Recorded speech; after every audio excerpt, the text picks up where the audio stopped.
Bia Kamal Kanwar online TV channel de raner mala Kenyam en walle leren banalat bala Queen wari ta dana shen kon ke je kon ete kon la nueri la tik dan ke jen gwasa me chabechelong do badana de correct ti to togan tame do badana de kon kap chonga je ki de ko dan mat ke je ti ga to ngwalong to nyon go kon to gor kon ken go de kon keling ki de kon ke realeka kori tungwan ko kor gwa ber ko ne ko la nuer shana chuch na me gore jen go de yen nywa ne ko kien mi jiram jidit Kanwar online TV channel no ga jen o jen de subscribe ko de notification bell de jetwan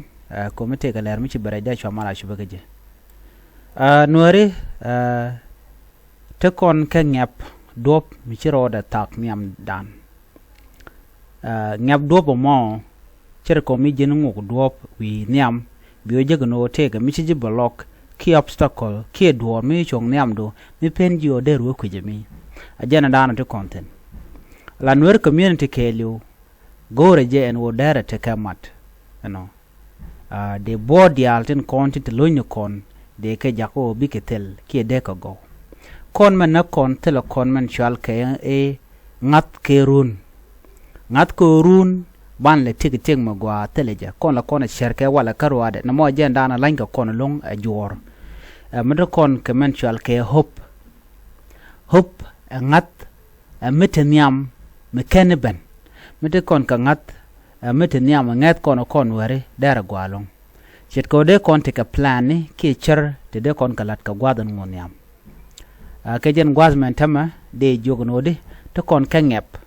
dop mi chirode tag nyam dan gor kono de kono ngokwich kachi kono ngokwich to kono dara mo katin kono pe na kono nyam bana ka ngach akaja ler mene amanyam ran gor jeno daro da ngaje no nga en nuer community ki nuer kwala chol kon dialo no nuere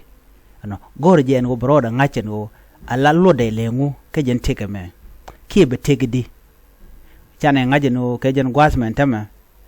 to konre kori kere ter to ngwan te ta ka kon jok re teka chengi kon guje no de kon go nyam bi tere to kana kori ken ji subject on content re dan bi ka kon pe no ngu kone an dopo mo me te kon ngep kadamo te kon ka ngep dop mo gor kon de kon ngo kwiju ne wo shi kon chup kujimi entema agwan me de ko dan chol kon ne kon chal ken were. It is time for us to call ourselves ko de kon take a palpoin ke madan karodian ala mal la be mal miteten la palpoin la teten la palpoin la teten la tin jeg dia la kontin be jwat ko te ga to chal men kwala chola trauma no mo no ngobot kene diere trauma ala jin mi yije widu tele me ke la wi kujeme shit kujeme no mo la jatere so la ra gijino entele alot batika lot na me de gorno dere ngach